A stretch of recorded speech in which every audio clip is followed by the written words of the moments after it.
Hey guys, so this is the first time over here with Eder. Glad to have you on, bro. We're out here with is Will and me, Jose. We just want to get to know you a little bit more. Just you're a professional in the scene. We had a conversation yesterday, and we just wanted to really get to know you. Like we're kind of like students. We're developing ourselves, and then also really think about moving forward, like what you want to like in a way you want to see happen in the scene, or like something that just like whatever you want to talk about. Really, did you want to say anything beforehand? No, that's a good preface. Like we can just go off of that, what we talked about yesterday. Okay. So first start, first to start, I just want to say that I prefer not to call it scene. I prefer to call it community overall. The reason is because I think some of the leaders in the community, some of the great dancers you see, some of the great directors you see, I think we hold a lot of power when it comes to making decisions within our own community. And I think we have to be able to pave the path of where we want to take that. So something I actually want to see in the community is um, not necessarily like in a sense, not to put anybody down or anything like that. It's Hmm. more so I think unity and also like I want to be able to like learn different styles from my peers as well. And I think collaborations is a great way to do so. I think more collabs will be great, especially because you give the opportunity to your own dancers to maybe at one point like learn from other instructors when they don't have the time to do so, because we have like extensive hours of rehearsals and whatnot. And it's really difficult sometimes to let it go because you have rehearsal with another company and whatnot, or you're not gonna be able to make, but if you actually make like a collaboration, maybe you find the time to actually do it, and we can allocate that time to teach our students and share. I think sharing should be something that I want to see more within our community when it comes to that, instead of like trying to be possessive of our own dancers, which I'm gonna say it like because of egos and stuff like that. I personally have fallen, not necessarily a victim to it, but like Hmm. I've done that, and I want to change that about myself as Hmm. well. You know what I mean? So because I do believe that this isn't for me necessarily. This is for everyone, and everyone should be able to learn from everyone or whoever they choose to. So that's something that I do want to see. Okay. Yeah, I mean, I'll make sure to just change my vocabulary too, because I'll be. It really is a community. Yeah, it really is a community. Sometimes I say scene, whatever, but um, I think I like that you're putting that example first. Like let's call it community, and let's make that definition happen. And then the idea of collaboration for me, that's big. Like I know that as a team, it's sometimes there's a lot of even like within the city, there's like a lot of division. We got teams, various teams, and then sometimes it's like uh, we don't like. I want to see that's the same thing where we like mix. You know what I mean? Where we're there is no really competition in the sense that at the end of the day, like we all just want to dance and we want to collaborate and we want to grow basically. So we do that through collaborating. Um, and do you want to add anything? I'll let you finish it. Okay, yeah. And so you as a dancer, you mentioned you like to explore different artists. You like to learn from different people. You're constantly exploring different modalities or different styles, different philosophies. And I know yesterday you mentioned that like some dancers they get to the top and they kind of in the beginning they push themselves and they do that, right? They're growing and learning, but they get to the top and there's kind of a cap, you know um so what's the what do you think is the reasoning, like, or why do you think that happens? I don't think necessarily it's like there's a cap. I don't think there is a lack of like humility from our dancers. I think it's just like the amount of responsibility they hold, so it's difficult to train. But I think allocating time to do so, based on our schedules, I think will be good. Sometimes we want to rest. Sometimes you want to do certain things. But I think your growth should be consistent. Whether you're like maybe like watching a video that you recorded or like even study yourself and stuff like that. And of course, taking class whenever you have the chance to, because I mean, you're busy when you're in that, when you hold that position of power, especially, within your own community, in your own company and stuff like that. Yeah. So it's just things that are bound to happen with the amount of responsibility that you get as you grow in the community. hmm But yeah, I mean, I think taking class, listening to different methodologies, especially, and focusing a lot more on the fundamentals and all that, I think is great, because I think that's what makes you better. Not all the material that you study. It's like taking a core course in college and an elective course in college. Like when it comes to like taking class, I think that's different, right? You go sometimes for material, it's like taking an elective course, or if you go for the core course, you'll be taking like a lot more of that, like fundamentals, how people do their basics to like kind of learn what they're incorporating into their styles. And I think that's when you get more of that sauce. You know what I mean?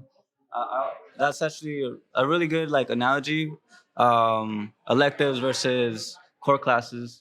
Could you like outline it for people that are watching? What would you consider an elective course, and what would you consider like a core class, or core class, when it comes to just like, is it like workshops? Is it like specific like training? Is it like drills? Like what would you define as those electives versus those core Yeah. classes? So I think core courses will be kind of like understanding how people connect to the ground, explaining fundamentals from the ground up, explaining the movement, biomechanics. I think that will be something very on that fundamental core, what do you call the curriculum? When you want to encompass like the other side, which is like electives, I think for electives, you will want to have, I don't know, like a 50-50 workshop class where you just learn a lot of material, and it's like you're trying to play catch with instructor in a sense, right? So it's difficult sometimes to like convey both in an hour workshop. So you either do one or the other, right? So you can also emphasize like certain aspects of the core elements through your class that can be like an elective, in a sense, Um, but I think going more of that like educational route with more pedagogy, like pedagogical, like with that pedagogical sense and like delivering instruction. I think I know some people like kind of back away because you're listening to like maybe the instructor preach for like maybe 5 minutes, but it's actually valuable information, and it can be like that. It's not for them to like rant or anything like that, but they're actually just trying to state their point of view and trying to give you what they actually think. It can be opinionated and it can have like some background to it, but it's based out of the instructor. And sometimes if it's a person you admire, you want to listen to them.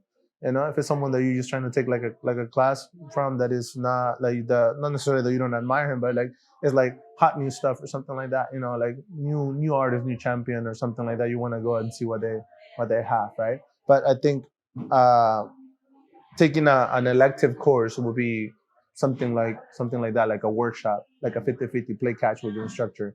A core course will be something like kind of like what they call a master class now these days, but like people actually teach you really elements of what they do when they are trying to like uh not necessarily like embody their style, like trying to project and how they stand, how they move from the ground up, how they articulate their feet, how even that articulation affects the way they stand, and it causes a reverb maybe on their torso, and like they're able to create opposition based on that, and at the same time, it's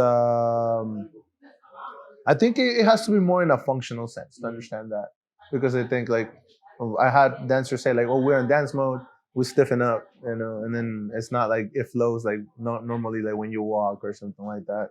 And I think it has to go from on that route. I think when it comes to like core courses and electives, it's just like a whole bunch of material, maybe a whole bunch of footwork, a whole bunch of shines or a whole bunch of body movement. But I think some body movement drills can actually be something very can constitute like a little bit more of that core, implementation. Yeah, core elements implementation. Okay. So going back to like how you mentioned that as someone with influence and power in the community in general, do you like? I'm assuming you've been in the dance community for, I'm assuming, more than a decade. I've been here since 2008, 2007, about. Yeah, but I mean that's when I started. I didn't even know at the time I was actually going to I was working at Target. I was doing the first shift, so it would be from 6 a.m. to like 2:30. And I would try to run out to school, which I ended up dropping because it was expensive and I wasn't getting there on time. I was like overlooking the amount of traffic, and then I would come home and I would go train. So it would be like difficult. So it would be like work, school, and then dance. You know, we dance like until midnight.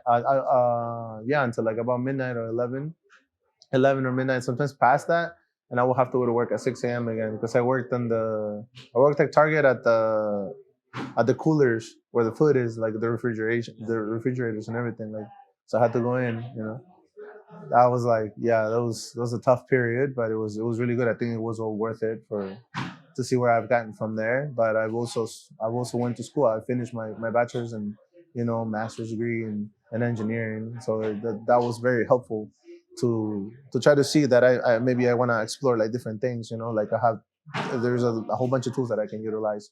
Yeah, but yeah, it is really difficult to like kind of explore that. And even though like I've been here for a long time, I'm gonna say that maybe talk about the change in which like you actually reach like a point in which is like, okay, so which route do I take? Because it's like, okay, this is where I'm at with dance, this is where I'm at with engineering, and okay, now I feel like I have that.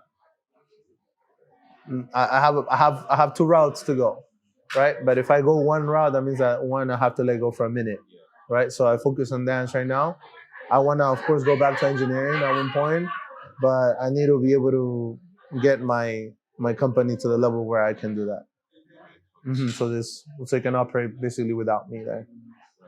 I can further my training, and I can further also like my careers in engineering and stuff like that. That's literally what I want to do. I would imagine you have people that are under your team that you're probably, help cultivate to be the ones taking over. So you could step away and eventually focus on engineering.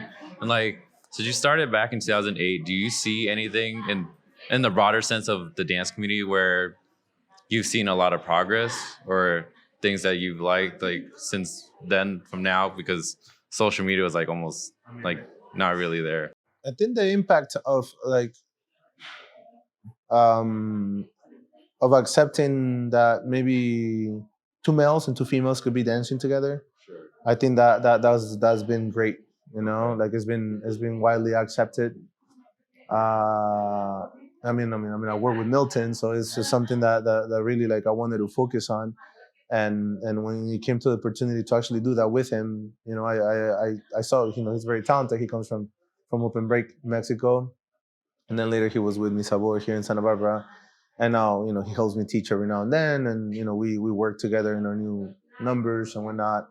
And I am very happy to say that, yeah, like it is good to see that people are very accepting of our work based on the talent only, not necessarily based on, and then the quality of the piece. I guess like there's a lot of things that we work and try to innovate, you know, and it takes a certain degree of like athleticism. It takes a certain degree of dedication, discipline more than anything. But it is a consistent.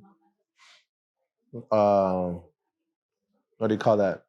Consistent It's consistent work. It's perseverance too. It's like you have to continue polishing things to make sure that you get them better. Something that you don't like, that you see a nuance, even you want to be able to like tackle that as you actually continue working with that person, and like you work your way through that.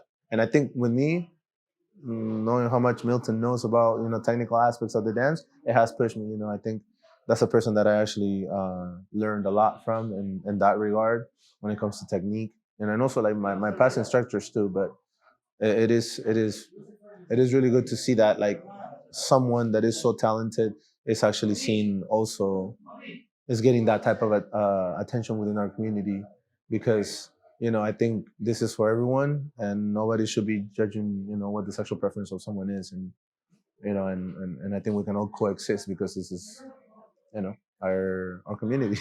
Yeah. I think, especially because we're so new to it, that just seeing, same gender couples dance is just like, it's not, is an afterthought. So I don't know if maybe years back it was much more It was much more conservative. difficult, you know, Yeah. and I can sense that sometimes it can be still, you know, but I mean that depends on the organization also that you know that hires the artist too. So I think I don't think that they mean to. It's just like something that has been rooted in our community for so long, you know, and it's just like something that is instilled there, you know, and we haven't really like been able to like change that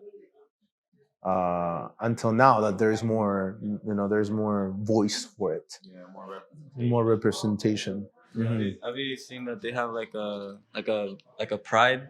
It was like a pride congress or like a Yeah, they pride. were queer for that in Fest. I mean, I was part of it as an Yeah. ally. I'm, you know, I'm heterosexual, and you know, like I have friends that are part of the LGBTQ community, and they're great people, and we're able to converse and talk about. And honestly, that's the first Congress that I feel where I've been like where everybody has like from the feedback that I have from a lot of people where they feel safe. They feel the safest, honestly, and that's great. You know, congrats to like Yahaira and Angelica for like creating an environment that, you know, allows for that.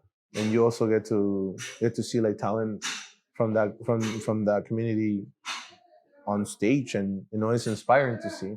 So it's like, why deny, you know, that aspect of our own community when we have people that are extremely talented. Right. Yeah. I saw the clips. Like Yeah. there were some great dancers. I'm like, I feel like maybe at least like I don't know that. I mean, I'm first off, I'm not too well educated on the space with like artists and everything, but still, I feel like a lot of aren't. There's just like very small very little exposure to the community really, but um, like they wouldn't be getting the recognition that they get if we wouldn't be able to discover that talent if we didn't have an event like specifically suited catered to like that like that demographic.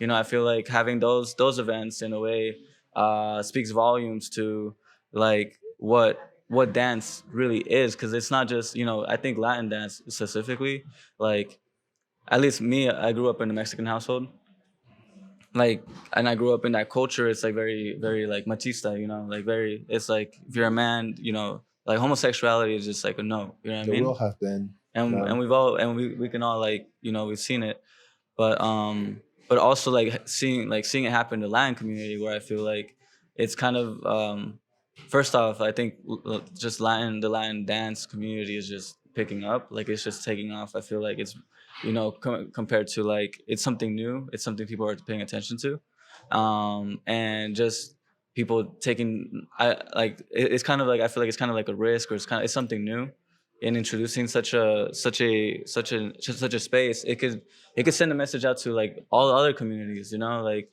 why don't we have that for, I don't know, like other dances, I don't know, like ballroom, or all those other dances that we see that were more well known, like hip hop or whatever. I think specifically with the Latin community, we have an opportunity, because it's new, to introduce a lot more things to just the dance world in general. I think honestly, it starts with the organization of the events and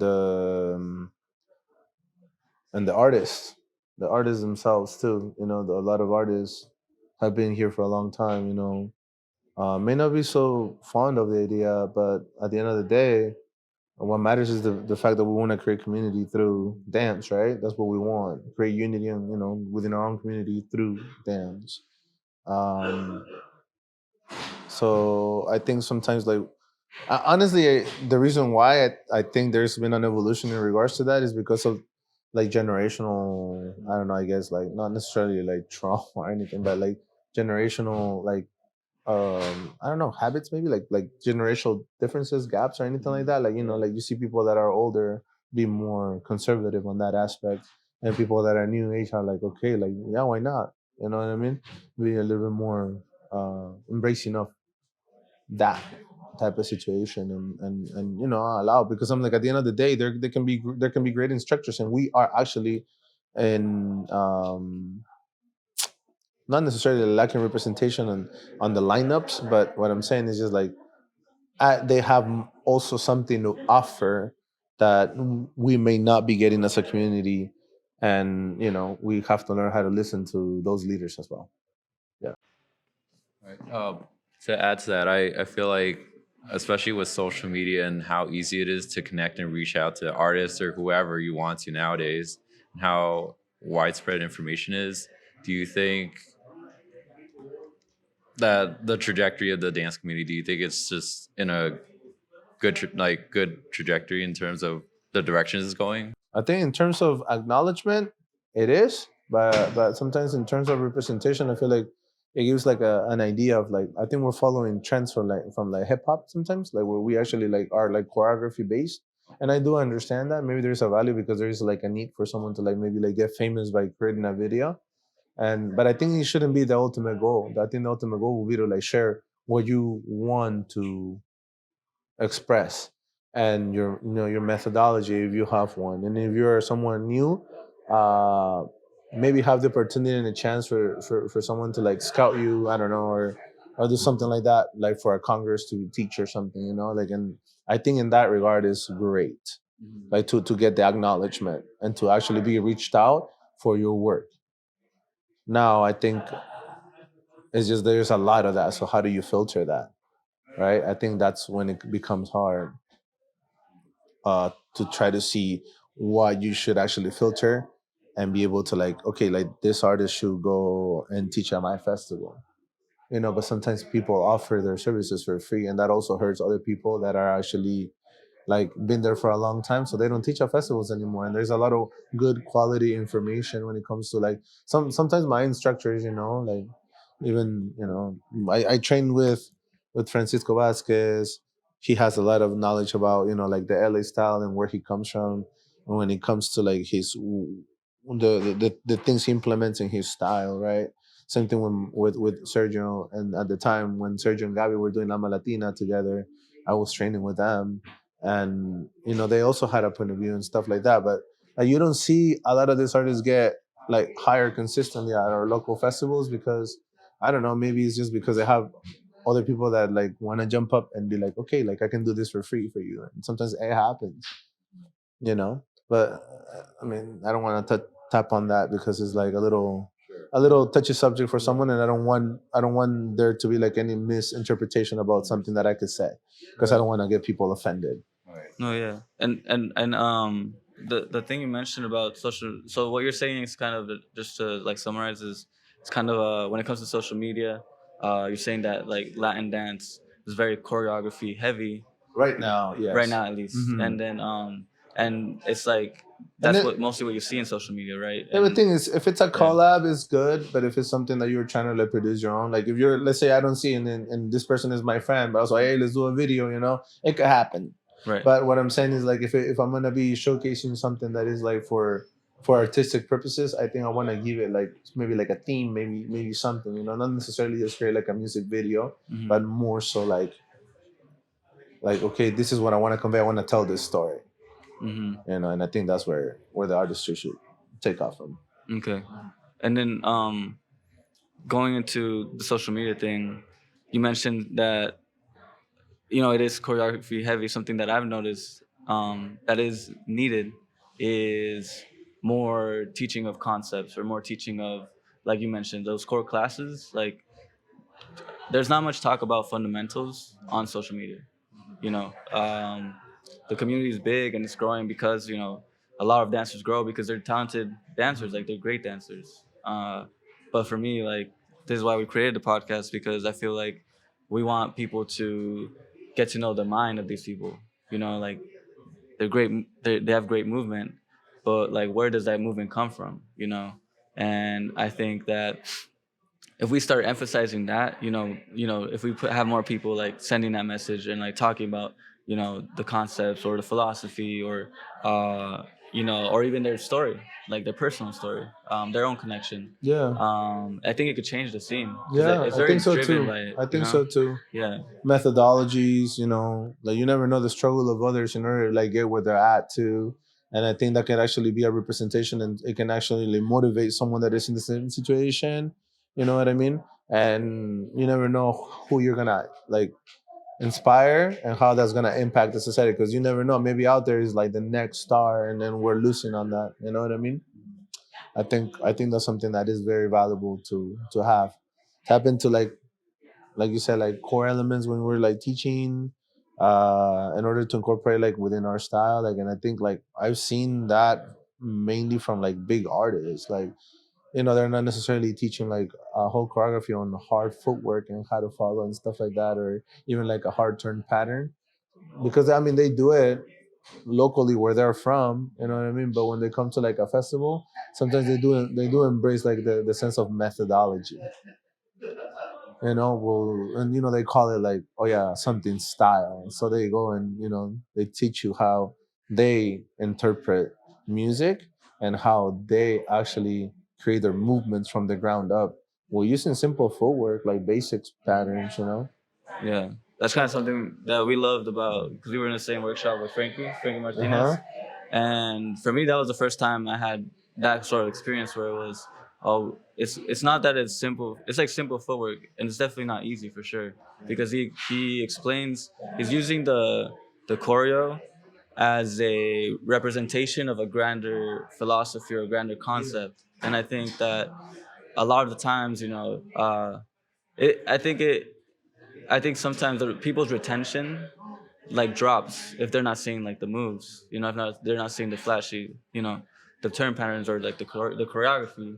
Um, it drops, but you know, because I think people have just this expectation that that's what a workshop is, or like that's what a lesson is. I feel like there's a very small understanding of just dance in general, you know. So um, I would just love to have people like explore that avenue, like really see that there is a larger thing than just like the choreography. I think if we understand what choreography means to the dancer and then also what it means to us personally, I think it would really the retention would just it would switch up, and like question for you, like what has your method when it comes to creating choreo, like what are you trying to convey?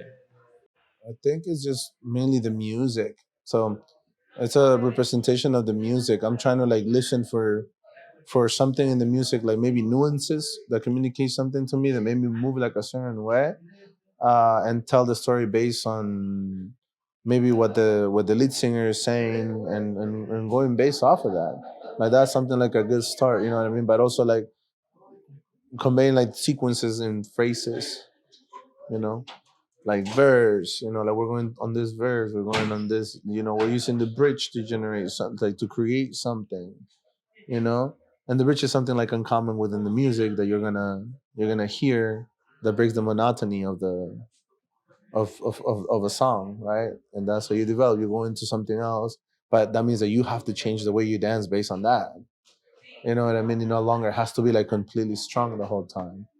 But some people think that we have to go strong the whole time. That's why you don't see a lot of routines that are just cha cha cha, or a lot of routines that are just like slow music, like Cuban son or something like that. Like there's none. Sometimes there's none of that, because our concept of slow is boring.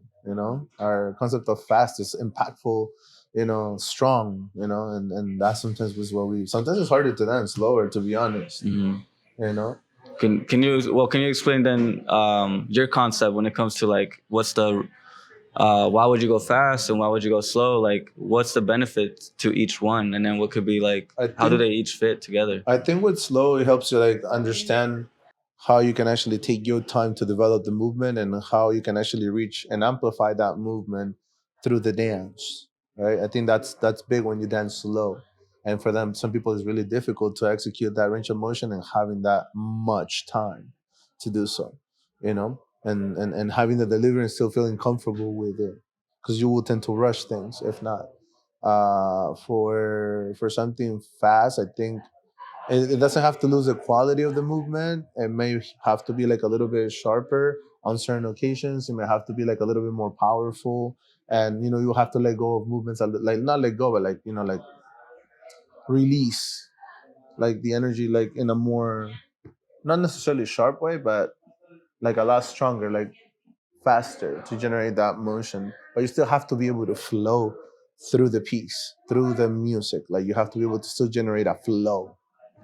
Because I think music flows. There's percussion in the back. You're hearing that consistently, and unless the percussion stops, then you actually can probably grab the attention of like someone where you just can hear like like different afinques or different like breaks in the music. When afinques are like kind of like the when some instruments play the same type of rhythm all together. That's what an afinque is in a salsa song, at least.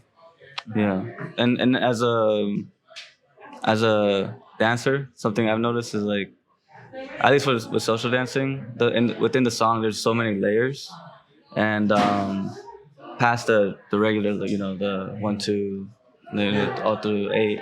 Um, so I guess when it comes to social dancing, how do you go about approaching? Because I know there's choreography and then there's social dancing. How do you go about I try to that difference? I try to connect a lot more with my current partner, and I go based out of their momentum. So if I can sense that I can start with basics and see how much momentum they develop on something that we're creating together. Maybe you can start with like a simple turn, going into like a 360 crossbody lead, open break, go around, and try to explore that connection, how that changes with something very simple like that. And then based on that, you can actually add directional changes, or if not, you can add directional changes, and you can actually even let go and interact with that person, because I think the connection has to be that.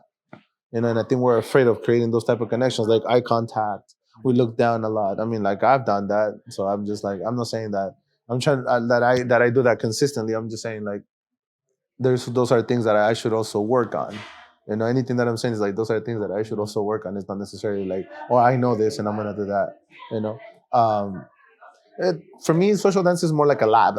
Put it that way. A lab, you said? Like a lab, like lab practice, like trial and error. See that, you know what I mean? That's what it is for me.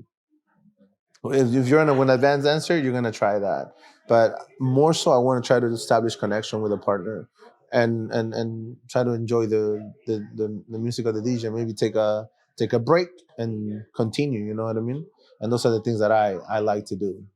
So social dancing is like literally my favorite thing to do. So rather like it's first is social dancing. I think then is teaching, and then is performing. But they are like really like the most like like I love it. It's just I feel like that's a hierarchy in my personal like in my own for me. That's for me personal like And how you a relate personal to level. with how you relate to like dance, right? That's like Yeah, the because I hierarchy, feel like right? I never would experience different connections. Right. You know what I mean? And I never knew the value of that, because it's like like another person is giving you their energy, and they're also feeling your energy when you're actually connecting with them.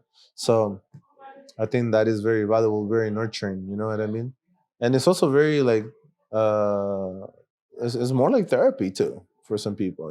It's just like the fact that you're dancing with them and they're able to like get through it, and they're like, oh yeah, like it feels good when they tell you that you're their best social dancer of the night, or it feels good when you see a smile on their face, and you know what I mean, and you're actually interacting with them more so than just creating moves and doing them and just like challenging them and stuff like that. And usually, if it's your friend, you kind of want to do that because it's just like you guys know each other, and it's just like that. You know what I mean?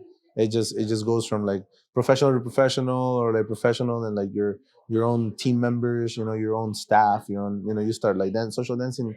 You know how they feel, how they connect. You know what I mean? But it feels good to be able to like share different energies. You're able to sense them.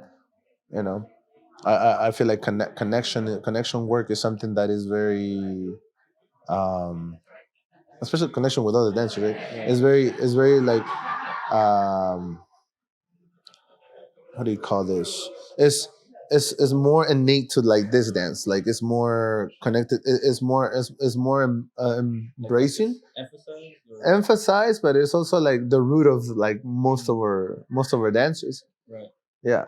So like it's the cause of to why like we dance sometimes, like to have a genuine connection with someone. You know what I mean? Like that's the root, right? Like That's the root, yeah. I mean, like that's where Latin dance came from. Like I lived in Mexico for a few years, and they dance cumbia over there, and there's no structure. It's just free, and like it's just all like connection. Yeah, it's all you know. connection. Yeah. Do you think there's something like you said connection is almost like therapeutic? That there's an exchange of energy going on, So when people talk about connection, what do you think? Is like I want to go deeper into that. Like, is there something deeper going on? What do you think? Like in your just like in your mindset through your experience, like what is going on that it has that effect where I it think can be at a therapeutic? technical level, right? Let's go back to that real Uh huh. quick.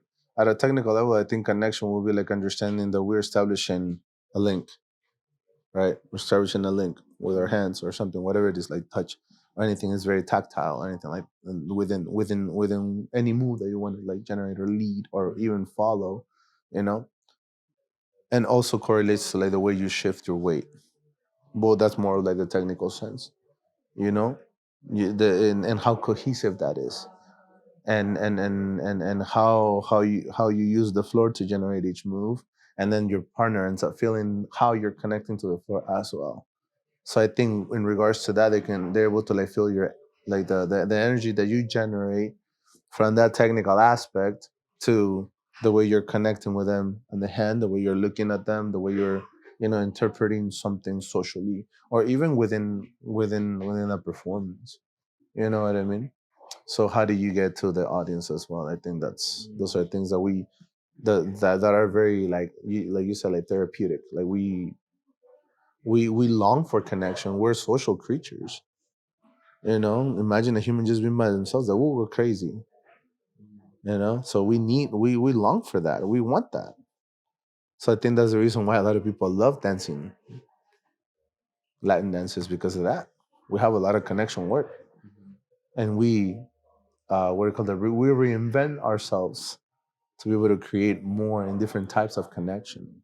But there's also like a concept of like social etiquette and people that actually try to take advantage of that to like make sure that they get their way in with girls. Maybe I don't know, and that unfortunately is something that we have to like kind of moderate.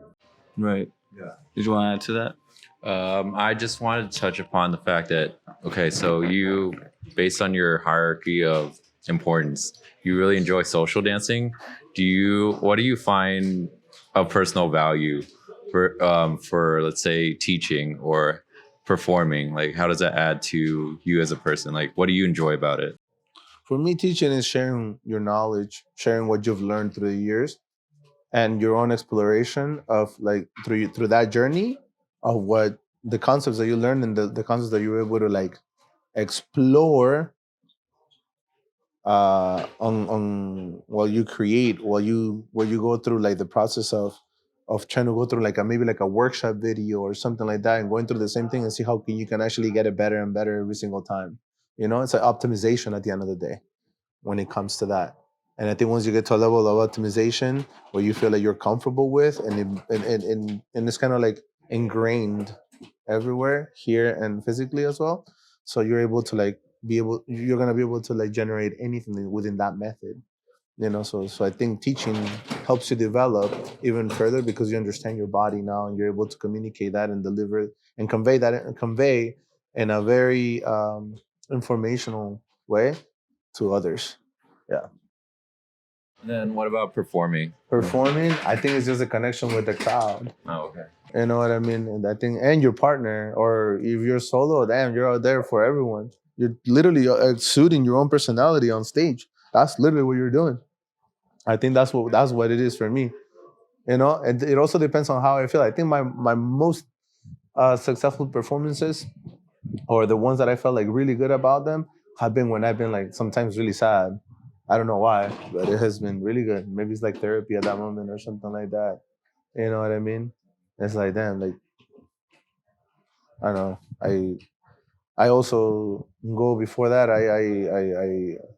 I kind of have a conversation with my grandparents because they're no longer here, but I kind of like tell them like, hey, look out for me on stage, like look out, and I know there's a higher power. I actually do say like, please like keep me safe when I perform. If I know my show is like risky or something like that.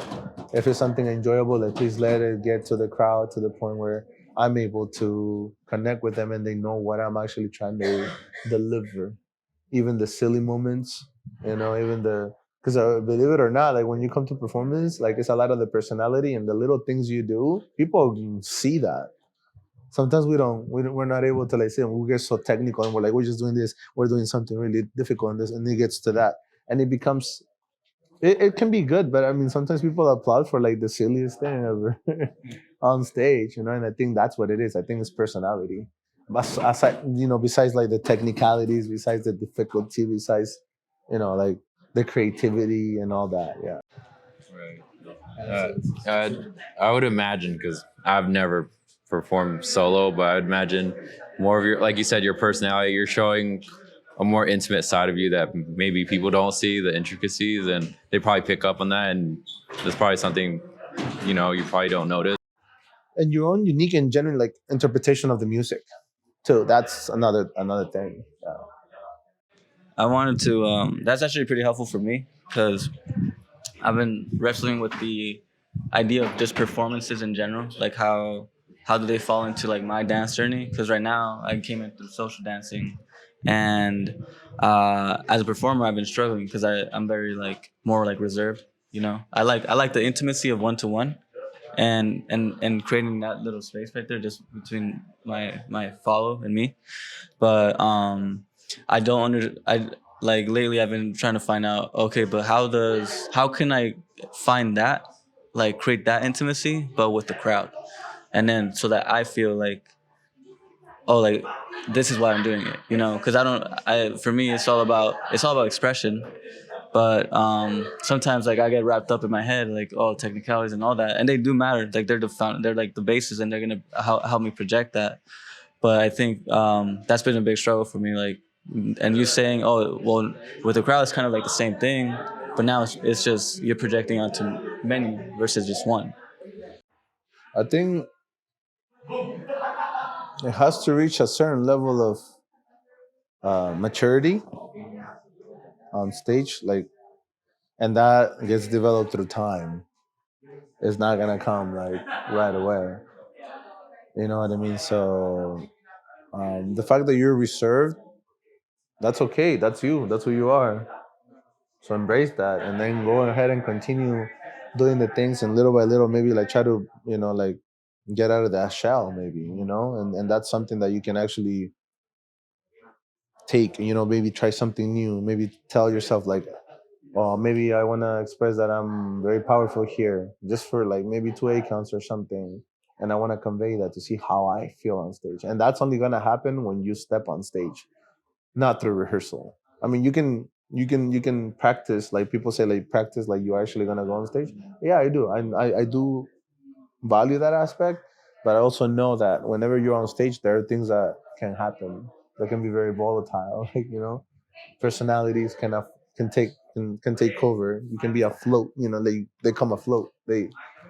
They're like peekaboo. Like you're like shit. Like I didn't know I was gonna like do this move that is so powerfully, like to the point where I'm like now I understand how that feels. And I think little by little people are gonna get there. You get there the more you do it, pretty much. What It takes was time. okay? Yeah, that's actually good because So it's just the thing. Just be patient with yourself and get in there. I think the more you study music too helps you understand that, get to that level. The idiosyncrasy of your own country, maybe like the way you grew up. That also goes, and you tell your own story. I mean, like if it's your own show, literally nobody's gonna know your own mistakes. You only know your mistakes, and it's like is your routine, is your nobody else knows. I remember yesterday you mentioned that well you mentioned right now like you prefer social dancing. Um, So you mentioned something about like performances that I don't know if I remember this correctly, but correct me if I'm wrong. Like the like performances weren't really your go to, or they weren't the things you were trying to emphasize in your dance journey. Can you just talk about that, just like your relationship to performances and like kind of like why you started, because you perform a lot, like you be putting on like 5 shows a night or 5 shows on the weekend. You know what I I mean? mean, Like and I'm one of the people that performs the most sometimes with my teams. So I'm just like, I think it's just more so to like present my work.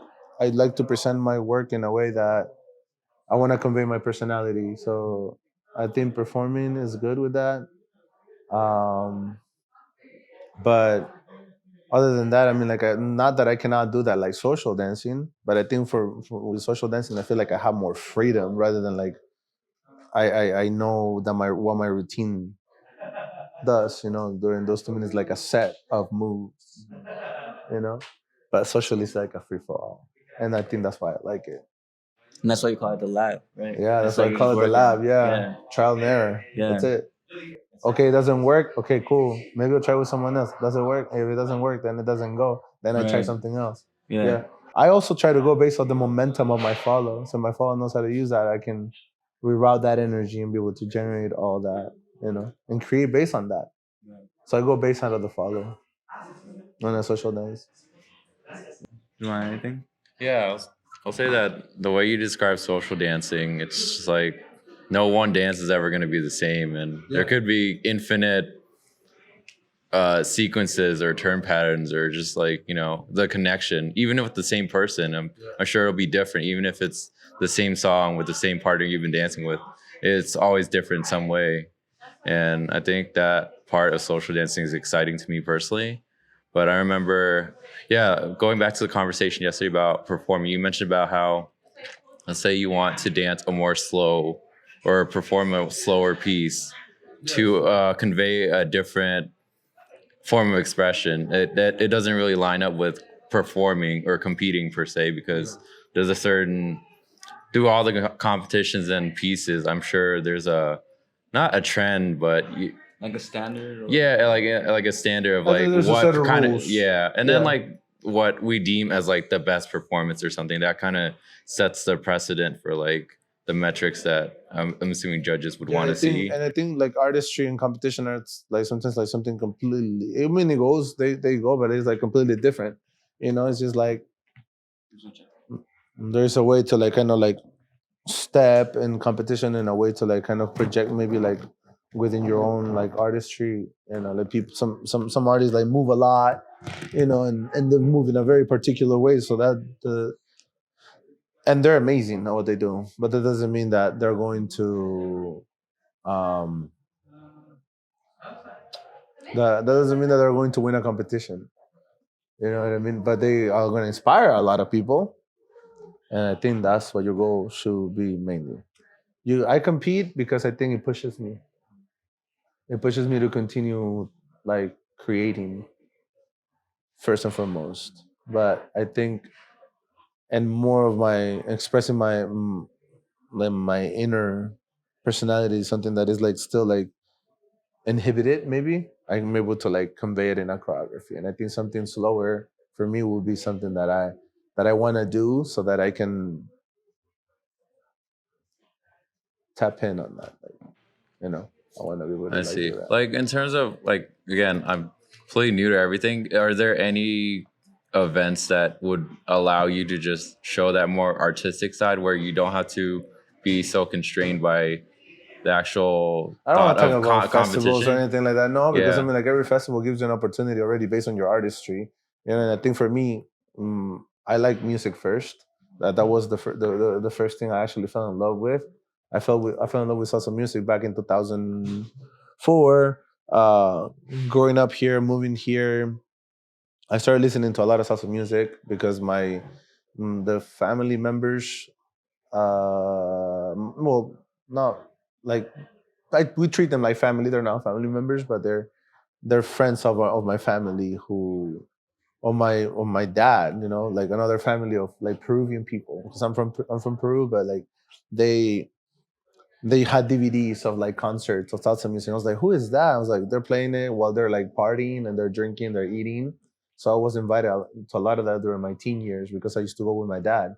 And my mom used to go there. They used to party. They used to dance. That was like ingrained in the culture. They would just dance. They don't dance like we do here, like in a line or anything. They just do that because they just want to have fun. It's their method of have fun. It's like they're like, okay, like what are we gonna do for this person's birthday? We're gonna get together at your house, or we're gonna go, and then you have a family that loves salsa very generally, and they're like fanatics, literally. Like they go and play music from concerts, like they're from DVD. They used to have DVDs like at the time where they had like um, different artists. I started like investigating about that before I even jumped into salsa dancing. I didn't even know that like this existed. But I knew about the music. I used to like go and explore like La Sonora Ponceña, Gran Combo de Puerto Rico, and the artists that came out of those bands. Like I started looking at the lead singers, like the lead singers and the choruses, the percussionists, and where they come from, how they actually like what band they were part of before, or like following through like their their solo journeys as well as artists and stuff like that. It's really good to actually tap into that for a lot of dancers. I know some of my colleagues are not very fond of that. They're like, okay, but like not everybody has the time and not everybody, and that's okay, But I think uh, the more you actually connect to it, the more you're gonna feel like you can actually exude that personality through the dance and understanding like the rhythmic patterns and detect the rhythmic patterns in a way that nobody else could actually probably convey it unless you have a routine and you study your piece, right? And I think that's choreography. I think freestyle is something more like you're expressing yourself through it.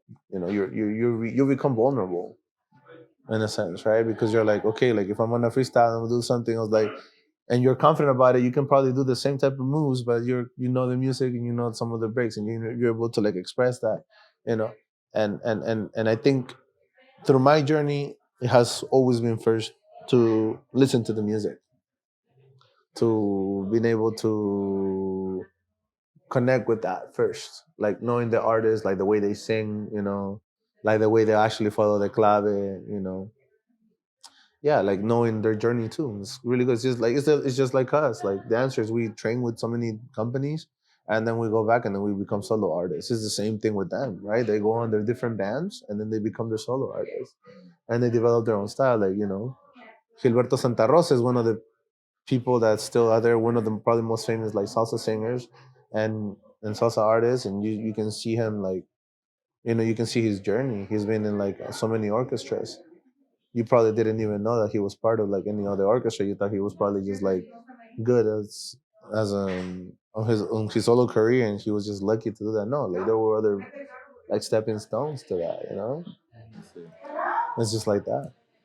Yeah, that's the point you made. That was beautiful about connecting to the music first, because Yeah, that, that's pretty much how you start dancing. You just listen yeah. to music, and I But the find thing is that, that I yeah, generally like that's to listen to salsa on my drives too. yeah, It's not just like okay, like I listen to like hip hop and I just choreograph to salsa. Like it's not like that. right, okay, I see, I listen to hip hop too, but it's just like I listen to like reggaeton and everything, cumbia, but I don't like my first love is salsa, right, I and I'm see, just like consistently like trying to explore that right, and see how I can get better at it by understanding the music, the structure, see like how why this person plays the way he plays, so I can understand what they're trying to convey, like what their background is in music, so that you can actually like understand why they play the way they play. Like it's just amazing. You will see like the differences, you know, like the way the leader of El Gran Combo de Puerto Rico, the way he plays, Rafael Itier, is different than from the way Papo Luca from La Sonora Ponceña plays, and they're both the directors of their own orchestras. So it's like, you know, you have to. I feel like you will have to know that as an artist, or you don't. But I yeah, feel for me, it's just like it makes more connection. right. Definitely gives way more context if you go Yeah. that deep into like the artist and what instruments they play and where their history If comes not, talk from. to your Yeah, DJ, man. The DJs yeah, know a lot. Yeah, yeah, like I like to talk to DJs too a lot. really, And I feel like we disregard that because they're like, oh my god, I'm an artist and I'm part of the lineup. So like, what is the really. DJ gonna tell me? Oh wow, No, no, yeah. no. I'm not saying like Oh this, yeah, but, yeah, but I'm yeah. saying like you are like in the like, what is the DJ gonna tell us? Like the DJ can tell you actually so much, especially if there are people that actually play music too that come into these events. I like to listen to musicians. Musicians have the same thing. They're like, oh, I feel like the bond between like dancers and musicians has been broken. Before it Really, used to be like together the whole time. really. I think you know what. I was reading a post, and it was like Freddy Martinez, and he was saying that the dancer is an instrument also to the song, and that really like changed things or I started thinking about it. And like there is a big disconnect between the dancer and the musicians. Like it's almost like the connection. Even though we know it's a song, like yeah, you gotta connect to the music, but like to think of it as I'm a representation of the song, and I'm also a musician. Okay, well we've got some time still, or just like we'll wrap it up real quick. Yeah. Yeah, so there's a huge disconnect. So, what's your thought on that when it comes to just your instrument to the song also, and like how can we like bridge that gap between, you know, like how big is that connection between the dancer and the musicians? I think talking to them will be something where we can actually start, because it's not gonna be like, oh yeah, maybe the musicians should come and talk to us. And, it's not that. I feel like if we want to actually tap into that, like for me, it's just me out of curiosity. I want to go. I want to go and talk to them. I do. I genuinely do want to talk to them. So I go and I have like actually explore that route. I talked to what's his name, Alfredo from Son Mayor up in LA. And he said, yeah, like the dancers don't pay attention to us and stuff like that. And the musicians are also like their own creative monsters, like they're amazing. And then you go and you talk to them, they're like, yeah, because they don't pay attention to us and they don't pay attention to anything they do, they're just gonna repeat their moves to everything they do. Maybe they're just trying to practice, And I did tell them, I was like, maybe the people just want to practice, or they just want to dance because they want to dance to it. But for me, sometimes the musicians, when they're playing a solo, they want you to watch them because they're performing for you. So sometimes when that happens, or like the lead singer is freestyling or doing like a soneo, you know what I mean? I go and listen. I stop dancing with the person I'm dancing. I was like, excuse me, but I also, if now you're gonna be dancing for like 10 minutes, that's a long time. And I'm like, I want to appreciate what he's actually doing with his voice and the way he's actually conveying this, because I want to feel it. I want to absorb it, because I want to be able to like, okay, like this is why I do it. This is why I do this, because of that first. And there's an exchange, going on from that too, right? Like when like in social dancing, but now it's like a musician to you. Yeah. Yeah. There's an exchange to that, like and I mean, they used to have that they have that in Danzón. I don't know if you've ever seen it, but Danzón is so structured where like they have like sometimes like 16 bars, like where dedicated to just appreciating the band. And then you go back and then you're like going back to dancing. Everybody stops though. It seems like they all rehearse. Like if you go to Mexico City and you go to, I forgot where the park is, but I was in Ciudad de Mexico, and the people that have no, not in the Zócalo, like just the park? somewhere there. It was in the park, Okay. And they were doing like danzón. They were dancing danzón. There was people teaching danzón, but then when the orchestra came to play, there will be a period of time in which like they will all pay attention to the band, and then it goes back to like them social dancing kind of. And it was kind of cool because I was like, we don't do that anymore. Yeah. You have people that actually just admire the band in the concert, and there's people that are dancing in the background. So it's not like at the same time we're like all enjoying that and then we're going back to that. And again, it's just like it's free for all too. It's like a free realm. You can do whatever you want to, right? But I think the musicians, I think what they battle with is like, do you understand what I'm trying to do? Do you really do? Or you're just like trying to like, because of the parameters that they're giving you based on the instruction that you received, that you're doing this because, I don't know, maybe it's a sport for you, maybe it's something that you want to, like just, you want to use it to like connect with people. I think it depends on what your reason is to connect. Right. But for me, music is first. Yeah. Is there anything you'd like to add before we wrap up the podcast? Yeah. I think understanding the reason why you dance. I think for other people, pursue that, and I think you will find your answer, and you will continue to grow based on that.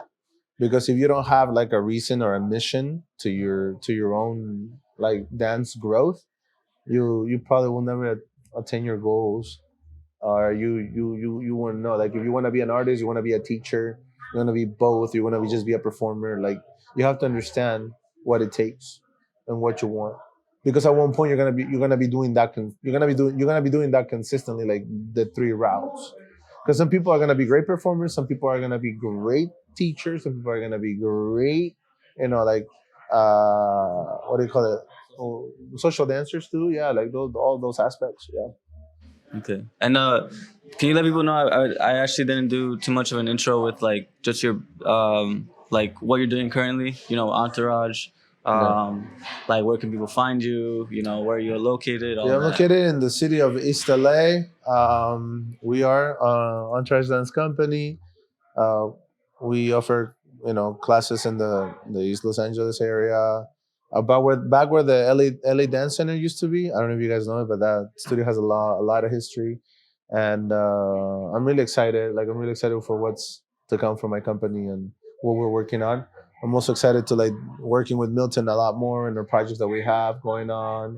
I also have like a female friend that I'm working with, like for routines and stuff like that. Hopefully that takes off as well. But I want to continue. I want to continue doing more, and I think also like I want to be able to like connect again with like musicians. I think that's my next thing to like create more, like connect more with my own culture too, with my Peruvian culture. Like I want to go back and take like more folklore classes, dance classes, so I can feel more connected with my own culture as well.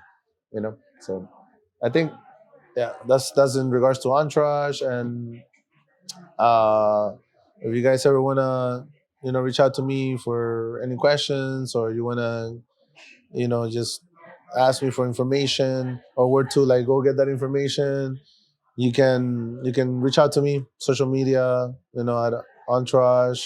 That you look for Entourage or Entourage_E Avila. And again, thank you guys. Like it's been amazing. I know this is like kind of like short, but Yeah. I could probably keep talking for a long time. Yeah, we'd love to. Yeah, Hopefully we would it love won't to. be Yeah. the last time. Yeah. It's definitely our first time. But yeah. So I think that's part of it. As people are walking by, it's I okay, know. Yeah. It's all right. We'll edit it out. It's Okay. alright, no, Yeah. but I'll figure out a way. but I think it's very important to like develop that. Like I think for me it's just going back to as to why I started doing these things. Yeah. So Yeah, we love that. again, exploring my own culture and tapping into like more, like traveling more, and that's getting there. Yeah. You'll catch him in the workshops. Like I always see him. He's always like learning. He's like puts himself with the students. Like that's something I admire about like how you work, how you do things. And yeah, like that's like one of my friends. He's in Entourage too. He's one of your students. I'll talk to you about that later. But Martin? yeah, Martin. You know Oh Martin? yeah, Martin.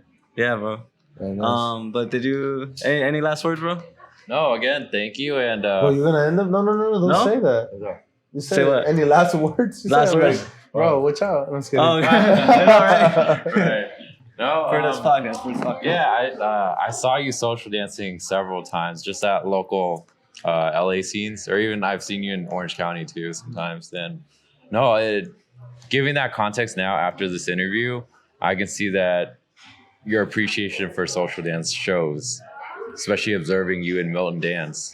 So yeah, whatever you're doing is working, because it is inspiring. And I remember the last time it was you like taught one of our classes for Eddie's Yeah. one of the classes. You stepped in and just for a fill in, and that was cool seeing your Yeah, we were in your the. brain, how everything What was it? works. We were at Latin Soul, I think. It was the end Yeah. of Latin Soul and at ASU, and then we went there. Yeah. Shout out to David Rolarte. Eh, and shout out to Eddie Peligro too. Que Candela Dance Company. Amazing. Yes. Yeah, especially after Latin Soul. Like I remember you going to a local social in Elk Lodge, Yeah. and yeah, just observing. It got to a point where like towards the end of the night, it was Eddie, Denny, and me, and we were just observing you dance the entire time. And that was an interesting moment, seeing my instructors just like observing you and like explaining like, oh, like this is how Eder dances, or this is how he moves, or like, positions his body. And like me being a student, it's just all that's flying through one ear and out the other. I'm just like marveling at like your skill. So, but it's nice seeing, other people that I look up to admire someone else. So Thank you, man. yeah, I really appreciate that. Yeah, and then it's just like it's been really, really good. Like also like Phoenix is really good to like see that the community has grown quite a bit. I think the first person that brought me over there was like Lawrence, and then it has been like growing ever since. Also like the impact of the on the educational side of things with David Olarte at ASU, with Lawrence in the community as well, and creating like the certification process and everything with like salsa dancing, and Eddie with Que Candela, and then like traveling and having the opportunity to see more talent from your city. That is great, because at the end of the day, like this is not, it's not our goal to just for us to be like the complete face of like everything. Right. It's for us to showcase the talent within our own city, because I think that's what it's all about. It's about our community, and see who and see where like this takes. Well, like to see other people take off too, like on their own routes, and to see them grow. And I think that's something that we should value, Yes, definitely. because it's inspiring. Like our goal is to make our students or our dancers better than we are. I think because they are going to be the leaders of the future. You know what I Right, mean? definitely. It's not anybody else but them. Right. Yeah. Yeah, and then shameless plug. That's pretty much why we started our social media page, just to document our own journey. Because literally, we're learning as we're interviewing people. Yeah. Because it shows that you can just build the connection if you just look for it, if you just reach out. Because a lot of times I think people look at artists and think, oh, they're just unapproachable. Yeah. And there's so many times where Eddie would host like weekend events, and I would never talk to any of the artists, even though I really wanted to. I don't think that's actually like a good thing, because it's like we're not gods, we're humans too, So it's Right. like, and that should be like what we should embrace too. It's just like, yeah, like I'm it aside from egos and everything like that, I think it's just an opportunity for us to like we have to understand that it's not for us as as leaders, it's for everyone around us as well. So we have to think that if we're going to inspire someone, we have to communicate that to them. So we have to communicate those things to you. Like we have to talk to you. We cannot just like say like, oh no, I'm not going to talk to you because I'm here and you're there. It's just Right. that's not the way to do it. Right. And unfortunately, there's still some of that stuff. What's in it for me to talk to you? You know what I mean? Right. It's not. Right. It shouldn't be that way. I think honestly, it's just to have exchange good information and continue growing from there. Right. Definitely. Yeah, that was great. Thank you for everything. Thank you for taking your time out. It's been eye opening. I know like you expanded upon topics we talked about yesterday, but yeah, now I feel like how I see dance is way clearer, and it's nice seeing your perspective. And another thing I just want to add real quick was, by doing this, people can see a more human side of like the artist, because like you said, you guys aren't gods. And when we look at social media or like highlights, it's just like, like, oh, like the best performances or whatever. And it kind of removes the human aspect, because like if we didn't know you, we didn't approach you and saw how approachable you were, then we'd just be like, oh, that's Eder. He's like famous and he's like amazing at dancing. Like there's like, we would, even though those are like compliments that everyone would admire, it takes away, the human aspect of it. Like you struggle to get to where you are, but because we see the highlights, we think like their artists are invincible, or they, you know what I mean? I mean, we fail too. I mean, like, before that, like how many times we collapsed because of that? It's like, it's crazy, to see that. But I mean, we're only human. We make mistakes too, and I think failure is what drives success too. So it's like, we have to think about that. How'd you get up from that, right? Right. Another thing is also like, it's not we're not approachable, and it's not like dancers do not like necessarily like not change or pave like a way for like the world to be a better place, but it's not like we should act that way like toward like others and be like, we are approachable. I think you should actually think that we're more approachable than you think we are. Yes, I agree. And honestly, if someone tells you that they're not very approachable, it's like at the end of the day, it's just like, it's like we're humans too, but at the same time, it's just like we're not building rockets, we're not. Right. But still, like it's impactful within our own communities. But like I said, like that's one of the reasons why I want to tap into going back into like engineering. Like I want to go back to that because of this. Like I want to be able to like change, like, or improve things in the world too. And I wanna be able to like explore that. But right now, unfortunately, like dance is my business, and I have to like continue growing it until I'm in the comfort level to go and explore like my other side of things, my scientific side. I call it my scientific side, my artistic side. Yeah, I see. yeah, Well, thank you for that. yeah. So, and there has to exist a balance. I don't know what do you guys have studied in college, or if you guys have like, I used or to what be do an you guys accountant. do? An accountant? Yeah. So Uh, that's my background. Yeah, psychology. I started with engineering. Got into psychology, and like I just do like videos on like YouTube, I like see. through spirituality, Uh-huh. and I just like to try to connect ideas from like that space into dance.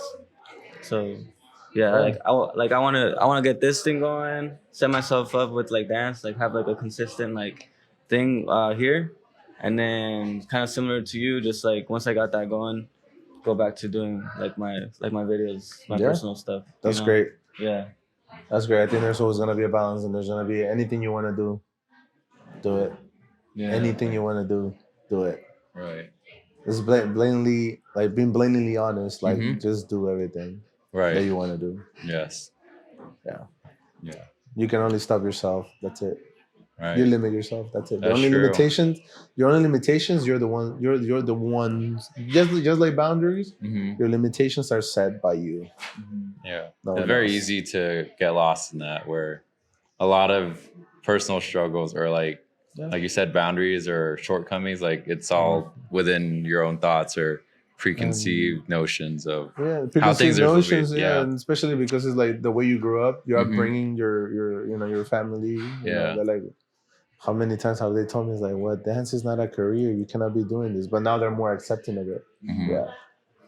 And they're only going off of what they know too. So Yeah. it's like, I think the scary part is like unlearning what brought you up as Yeah. a child, and then because you're almost like starting over racing and like you're relearning how to think for Yeah. yourself. I think that hurdle is kind of scary. Correct. But once you start and you realize you have much more influence and power to shape yourself and then influence others and then hopefully influence the world, Yeah. that like as soon as you get that bug, whatever it is, whether it's dance or whatever hobby or passion you have, Follow where you it. really follow it, because the biggest answers you'll try to seek is, I believe, like the conversations you have with yourself when Yeah. you're deeply being honest and vulnerable. Yeah. And it's the scariest place to reach that mental state. But yeah, I agree. Like follow whatever your heart desires, and you'll figure like things will change. Like you said, like you want to get back to engineering, like maybe down the road you can like merge both of them. Like ideally have both passions grow, you know? So Yeah, ideally, that's the ideal thing. And, you know, Right. there's more stuff onto that I wanna like add on, but maybe we can reserve that for like future sure conversations. And once I get that going on, I think that would be like yeah, but no, this has been like you're like a gem wealth of knowledge, and I know there's way more. We could talk for like 10 hours and just run the battery off the phone. Like, but no, thank you so much for taking the time to sit down with us and impart your wisdom, because hopefully this inspires like people who never danced and wanted to, or just like find it, whatever they can pick out of the podcast, like whatever it is, hopefully they just check out a local scene or take some classes, and hopefully they just become an addict, become a fanatic, right? Yeah. All right, thank you guys. Yeah, thank you, Eder. It was awesome. Yeah, Appreciate you, bro. Thank Thank you. you. Appreciate it, man. Thank you so Thank you. much. Thank you, bro.